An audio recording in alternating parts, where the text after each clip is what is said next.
Everyone, कैसे हो आप सभी। आई एम श्योर कि आप सभी लोग ठीक होंगे। तो चलिए हम आज का वीडियो स्टार्ट करते हैं। आज की वीडियो में हम लोग डिस्कस करने वाले हैं हमारे मेंटल हेल्थ नर्सिंग का एक बहुत ही इंपॉर्टेंट क्वेश्चन, फॉरेंसिक साइकेट्री। ठीक है, तो जो लोग भी चैनल पर नए हैं वो लोग चैनल को सब्सक्राइब कर ले। और हाँ, अगर आपको पीडीएफ नोट्स की रिक्वायरमेंट हो तो डिस्क्रिप्शन में मेरा मेल दिया हुआ है, उस पर कॉन्टैक्ट करके आप लोग पीडीएफ नोट्स ले सकते हो। तो चलिए स्टार्ट करते हैं फॉरेंसिक साइकेट्री। फॉरेंसिक साइकेट्री, इसका मीनिंग क्या है। साइकेट्री तो हमारी जो है एक ब्रांच है साइंस की, जिसमें हम मेंटली इल पेशेंट वगैरह से ट्रीट करते हैं। लेकिन फॉरेंसिक क्या है। फॉरेंसिक अगर मैं आपको समझाना चाहूँ तो हम जब सीआईडी देखते हैं, ठीक है, तो उसमें जो डॉक्टर सालुंखे की लैब होती है वो कौन सी लैब है, फॉरेंसिक लैब है। तो फॉरेंसिक दैट मीन्स कि पुलिस केस या फिर लीगल चीज़ों से रिलेटेड वो लैब होती है जहाँ पे मरे हुए पेशेंट की ऑटोप्सी वगैरह, मतलब वहाँ पे उनका सब किया जाता है, चेकअप वगैरह की कि इसके डेथ का रीज़न क्या था, ये सारी चीज़ें की जाती है। तो फॉरेंसिक साइकेट्री भी उसी चीज़ से रिलेटेड है। फॉरेंसिक साइकेट्री में ये किया जाता है कि कोई भी अगर पेशेंट है, मेंटली इल है, और अगर उसका रिलेशन किसी लीगल केस से किसी क्राइम से है, या फिर वो जेल में रहने वाला कैदी है जिसे हम प्रिजनर्स कहते हैं, तो उस चीज़ से कौन डील करता है, फॉरेंसिक साइकेट्री डील करती है। ठीक है, फॉरेंसिक साइकेट्री के थ्रू ये पता लगाया जाता है कि जो भी पर्सन है जिसने कोई क्राइम किया है, ठीक है, वो मेंटली इल है या नहीं है, मेंटली स्टेबल है, उसने जो जुर्म किया है वो फुल स्टेट में किया है या नहीं, ये सारी चीज़ें किससे रिलेट करती है, फॉरेंसिक साइकेट्री से। ठीक है, और जो जेल में रहने वाले प्रिजनर्स है या फिर कैदी है, उनका मेंटल हेल्थ चेकअप भी किसके अंडर होता है, फॉरेंसिक साइकेट्री के। ठीक है, सिर्फ यही चीज़ इससे रिलेटेड नहीं है, अदर चीज़ें भी रिलेटेड है, जैसे कि कुछ सिविल केसेस, जैसे कि शादी, डिवोर्स या फिर चाइल्ड कस्टडी, विल, कंसेंट, ये सारी चीज़ें भी किससे रिलेट करती है, फॉरेंसिक साइकेट्री की। ठीक है, अगर हम बहुत ही सिंपल में देखें तो फॉरेंसिक साइकेट्री जो है एक ऐसी ब्रांच है जिसमें जो है साइकेट्रिक या फिर मेंटल हेल्थ टीम कोर्ट को बताती है कि पेशेंट रिस्पॉन्सिबल है या नहीं अपने क्राइम के लिए। ठीक है, मतलब जब कोई इंसान क्राइम करता है, तो ये हमेशा ज़रूरी नहीं होता है कि उसने पूरी समझ बूझ के साथ ही वो क्राइम किया है। कभी कभी वो मेंटल इलनेस की वजह से भी कर सकता है, और ये समझाना किसका काम है, फॉरेंसिक साइकेट्री का। ठीक है, इंट्रोडक्शन से स्टार्ट करते हैं। इतने में तो आपको समझ में आ गया होगा कि फॉरेंसिक साइकेट्री है क्या, हमारे सिलेबस में क्यों दी गई है और इसकी इंपॉर्टेंस क्या है। ठीक है, इंट्रोडक्शन से हम लोग स्टार्ट करते हैं। Forensic psychiatry is the branch of psychiatry that connects mental health with law. यानी कि फॉरेंसिक साइकेट्री जो है इस एक ऐसी स्पेशलाइज्ड ब्रांच है साइकेट्री की, जो कि मेंटल हेल्थ को लॉ से कनेक्ट करती है। मतलब ये मेंटल हेल्थ और लॉ के बीच में जो एक कनेक्शन है वो बनाती है। ठीक है, it deals with the assessment, treatment, and rehabilitation of mentally ill persons who come in contact with the legal or criminal justice system. मतलब ये जो है किस चीज़ का असेसमेंट और ट्रीटमेंट करती है, मतलब किन पर्सनस का, ऐसे पर्सन का असेसमेंट ट्रीटमेंट करती है जो मेंटली इल है और किस चीज़ से कांटेक्ट में है, किसी लीगल चीज़ के, या फिर उन्होंने कोई क्राइम किया है, या फिर मतलब ऐसा कोई पर्सन है जो मेंटली इल है और उसके बाद भी जो है उसे उसके किसी क्राइम के लिए उसे सज़ा दी जा रही है। तो उन सारी चीज़ों में जो है वहाँ पर कौन वर्क करता है, फॉरेंसिक साइकेट्री। ठीक है, it help court to understand how mental illness affect behaviour, crime and responsibility.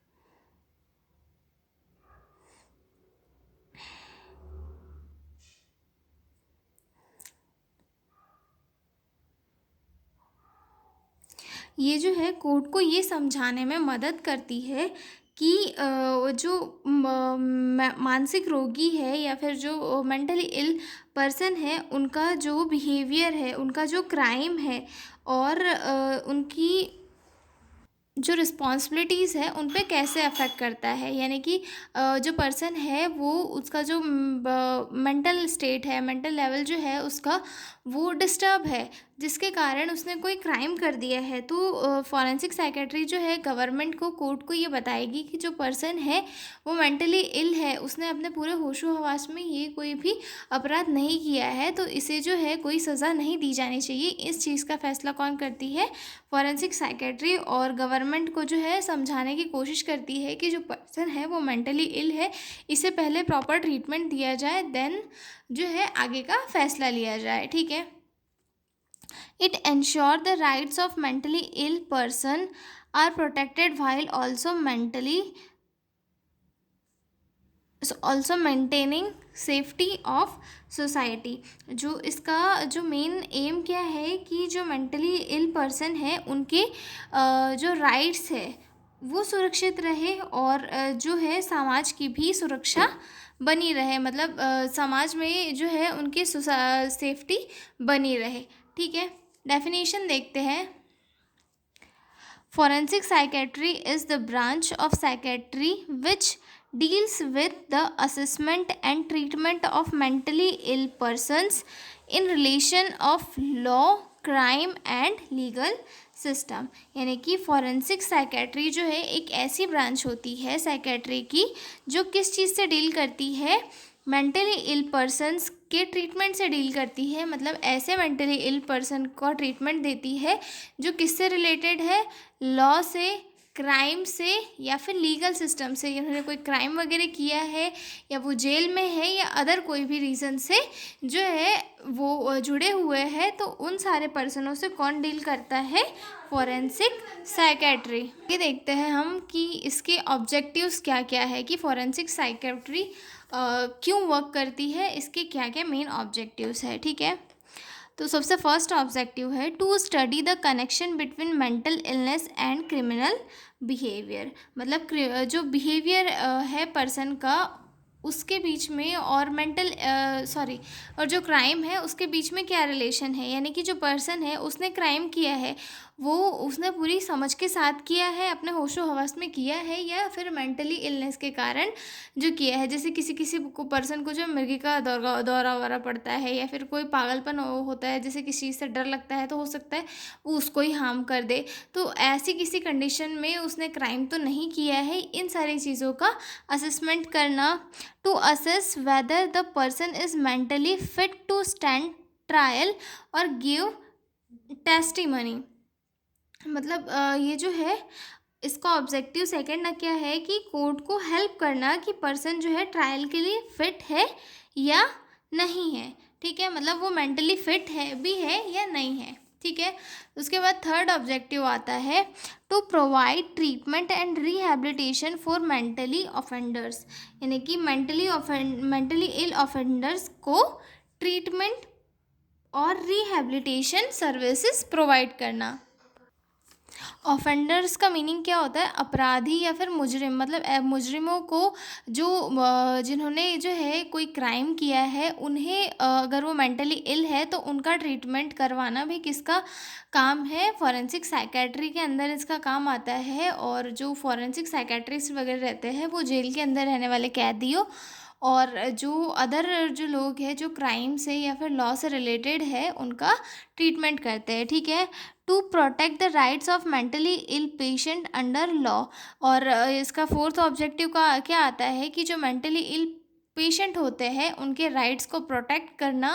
मतलब जो कुछ क्रिमिनल्स भी होते हैं, कुछ पर्सन जो मेंटली इल है लेकिन मेंटली इलनेस के कारण उनसे क्राइम हो गया है, फिर भी उनके राइट्स को जो है प्रोटेक्शन प्रोवाइड करना किसका काम है? फॉरेंसिक साइकेट्री का। ठीक है। To assess the court and legal system with expert psychiatric opinions. कभी कभी जो है कोर्ट को, लीगल सिस्टम को एक्सपर्ट साइकेट्रिक के ओपिनियंस की ज़रूरत होती है किसी किसी केसेस में फ़ैसला लेने के लिए। तो उस टाइम पे जो है फॉरेंसिक साइकेट्रिस्ट जो लोग जो रहते हैं, डॉक्टर्स जो रहते हैं, वो कोर्ट को ओपिनियंस देते हैं जिनके थ्रू सही और सटीक डिसीजन लिया जाता है। ठीक है।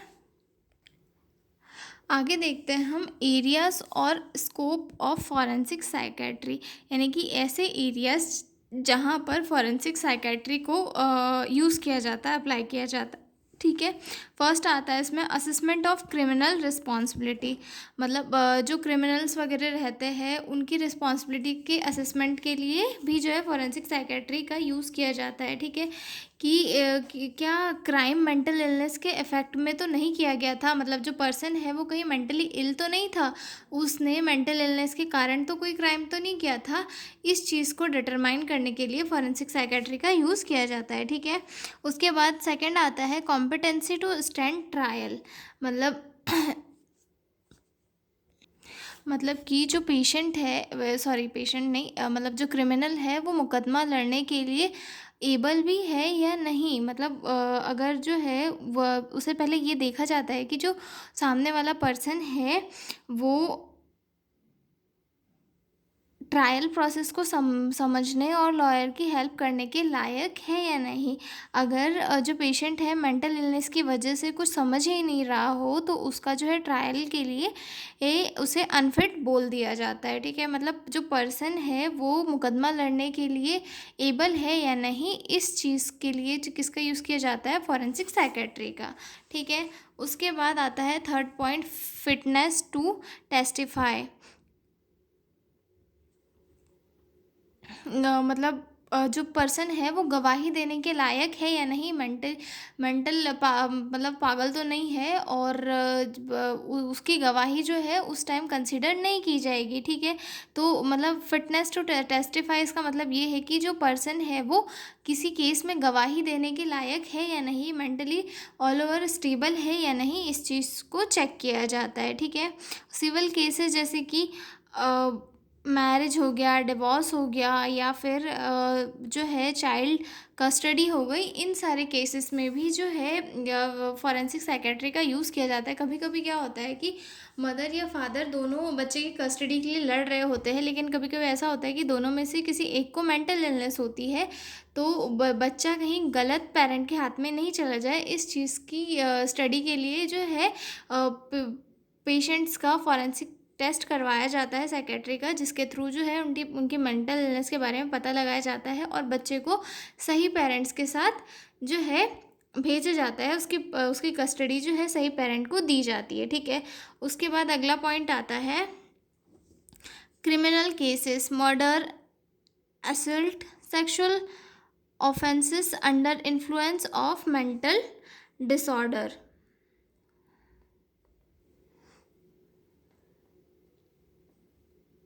मतलब कि जो क्रिमिनल है उसने कहीं कोई मर्डर या फिर जो भी उसने क्राइम किया है वो किसी मेंटल इलनेस के कारण तो नहीं किया है, इन चीज़ को पता लगाया जाता है। ठीक है, उसके बाद आता है प्रीसन साइकेट्री। प्रीसन साइकेट्री यानी कि जो मेंटल हेल्थ सर्विसेज होती है वो जेल में रहने वाले कैदियों को वो मेंटल केयर प्रोवाइड कराती है। ठीक है, तो ये हो गए हमारे एरियाज़ और स्कोप ऑफ फॉरेंसिक साइकेट्री। आगे देखते हैं थोड़ा सा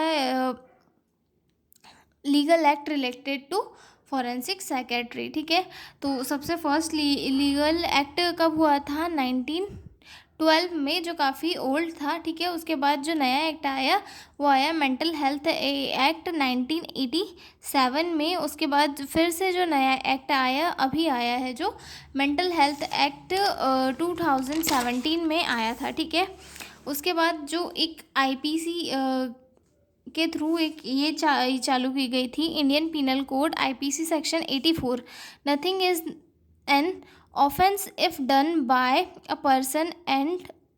person of unsound mind who can not understand the nature of act, मतलब जो है कोई भी ऑफेंस क्राइम नहीं माना जाएगा अगर वो ऐसे इंसान ने किया है जो अनसाउंड माइंड यानी कि पागल है, या फिर पागलपन की वजह से उसने किया है और वो जो है उस एक्ट को समझ ही नहीं पा रहा है। मतलब एक मेंटली इल पर्सन को एक एक्ट दिया, एक राइट दिया गया कि अगर उनसे पागलपन के इसमें कोई क्राइम हो गया है तो उस कंडीशन में उन्हें कोई भी पनिशमेंट प्रोवाइड नहीं की जाएगी। ठीक है, अब इसमें आगे देखते हैं हम लोग role of nurses in forensic psychiatry. जो नर्सेस होती है उनका क्या रोल होता है। सबसे फर्स्ट आता है इसमें असेसमेंट, मतलब जो है इसमें नर्सेस को असेसमेंट करना होता है कि जो क्रिमिनल है या फिर जो पर्सन है उसका जो बिहेवियर है वो कैसा है, मेंटल स्टेटस कैसा है, वायलेंस वगैरह तो नहीं कर रहा है। ये सारी चीज़ें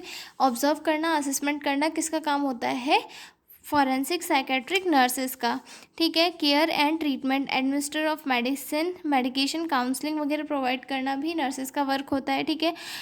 उन्हें रिहैबिलिटेशन सर्विसेज, उन्हें सोशल स्किल्स वगैरह सिखाना, वोकेशनल ट्रेनिंग वगैरह देना, कम्युनिटी में री एंट्री उन्हें कैसे करनी है, इन सारी चीज़ों के बारे में नॉलेज देना। ठीक है। लीगल रिस्पॉन्सिबिलिटीज़ जैसे कि रिकॉर्ड वगैरह मेंटेन करना, और जो है उन्हें उनके ऊपर प्रॉपर ऑब्जर्वेशन करना कि जो कोर्ट के लिए रिक्वायर हो, मतलब पेशेंट की जो मेंटल स्टेट है वो कितनी ठीक हुई है, कितनी नहीं हुई है, बिगड़ी हुई उतनी है, इन सारी चीज़ों को जो है ऑब्ज़र्व करना। ठीक है। उसके बाद एडवोकेसी जो है, मतलब कि जो मेंटली इल पेशेंट है उनके राइट्स को प्रोटेक्ट करना, और पेशेंट का कोई जो है अब्यूज़ तो नहीं कर रहा है, उसे यूज़ तो नहीं कर रहा है, ये सारी चीज़ें भी मेंटेन करना। ठीक है।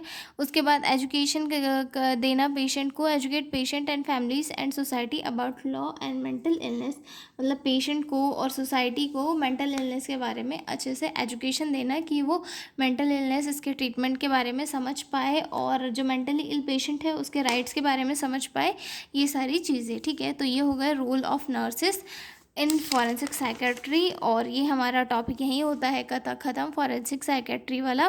तो अब हम मिलेंगे अगले वीडियो में एक नए क्वेश्चन के साथ। तब तक के लिए बाय बाय। पीडीएफ नोट्स चाहिए हो तो डिस्क्रिप्शन में मेरा मेल दिया हुआ है, वहाँ पे कांटेक्ट करके आप लोग पीडीएफ नोट्स ले सकते हो।